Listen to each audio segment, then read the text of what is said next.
महत्त्वाची बातमी एबीपी माझाच्या हाती आलेल्या एक्सक्लुझिव्ह जबाबाची। आता जो माझ्या हातामध्ये हा जो रिपोर्ट दिसतोय सरपंच देशमुख हत्येतील आरोपी सुदर्शन घुलेचा हा जबाब आहे आणि हा जबाब एबीपी माझाच्या हाती लागलेला आहे। आरोपी सुदर्शन घुलेनं अपहरणाचा घटनाक्रम या जबाबामध्ये सांगितलेला आहे। संतोष देशमुखांच्या अपहरणासाठी 2 गाड्या वापरण्यात आलेल्या होत्या। सरपंच देशमुखांचं अपहरण आणि हत्येचा घटनाक्रम कसा घडला याचा या जबाबातला पूर्ण इतिवृत्तांत आता माझाच्या हाती आलेला आहे। देशमुखांचं अपहरण करताच वायर, पाईप आणि लाकडी दांड्यानं त्यांना मारहाण करण्यात आली। क्लच वायरनं सुद्धा सरपंचांना मारहाण केल्याचा घुलेनं जबाब दिलेला आहे, जो जबाब सध्या एबीपी माझाच्या हाती आहे। 2 कोटींची खंडणी मागत प्लांट बंद पाडण्याची धमकी देखील देण्यात आली होती, हे देखील या जबाबातून समोर येत आहे।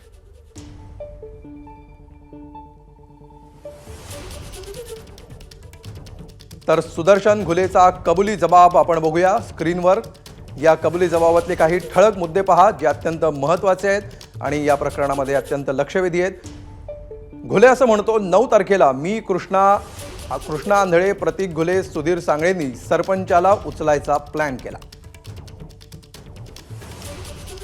मी कृष्णा आंधळे, जयराम चाटे, महेश केदार स्विफ्टमध्ये बसलो। प्रतीक घुले, सुधीर सांगळेंना माझ्या स्कॉर्पिओनं टोल नाक्यावर सरपंचांची गाडी अडवायला सांगितलं। सरपंचांची इंडिगो दिसताच मी स्विफ्ट गाडी त्याच्या इंडिगोच्या पाठीमागे घेतली। उमरी टोल नाक्यावर प्रतीक घुलेनं स्कॉर्पिओ सरपंचांच्या इंडिगोला समोरून आडवी लावली। मी चालवत असलेली स्विफ्ट गाडी इंडिगोच्या पाठीमागे लावली। सुधीर सांगळेनं दगडानं इंडिगो गाडीच्या ड्रायव्हर साईडची काच फोडली। बाजूच्या सीटवरून सरपंच देशमुखांना खेचून बाहेर काढलं। माझ्या हातातील गॅस पाईपनं त्यांना मारलं। प्रतीक घुलेच्या हातात लाकडी काठी, महेश केदारच्या हातात लोखंडी रॉड होता। जयराम चाटेच्या हातात कोयता, कृष्णा आंधळेकडे क्लच वायरचा बंच होता। सुधीर सांगळेच्या हातात पांढऱ्या रंगाचा प्लास्टिकचा पाईप होता। जयराम चाटेनं त्याचे हातातील कोयत्यानं इंडिगो गाडीच्या चालकाला धमकावलं। देशमुखांना मारहाण करून स्कॉर्पिओ गाडीमध्ये बसवलं।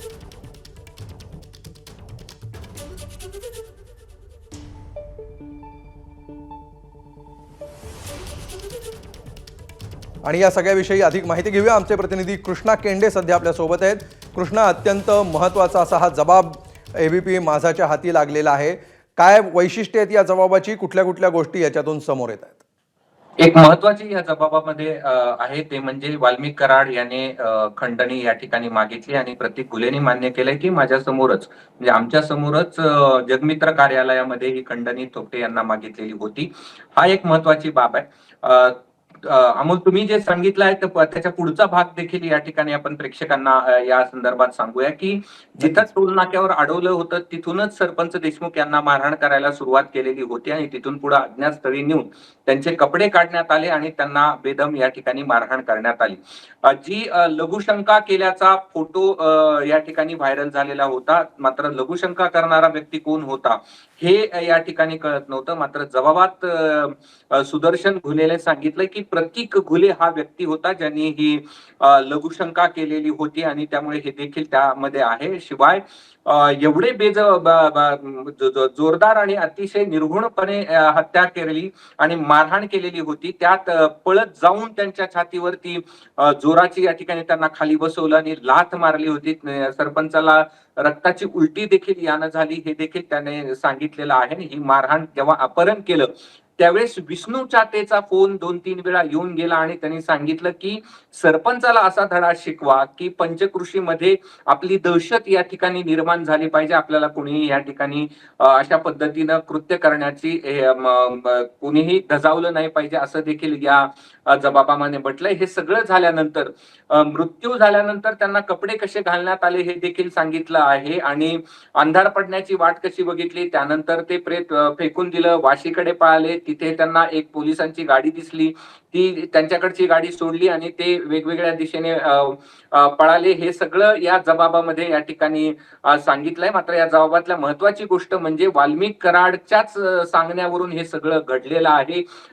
खंडणीतून आडवा आलेले संतोष देशमुख आणि त्यांची हत्या हे या जबाबातून स्पष्ट होत आहे. अमोल, निश्चित खूप महत्त्वाचा असा हा जबाब आहे. धन्यवाद कृष्णात, ही सगळी माहिती तुम्ही समोर आणलीत आणि एबीपी माझाच्या माध्यमातून ही माहिती आज महाराष्ट्रापर्यंत पोहोचते आहे. खूप खूप धन्यवाद कृष्णा या माहितीबद्दल.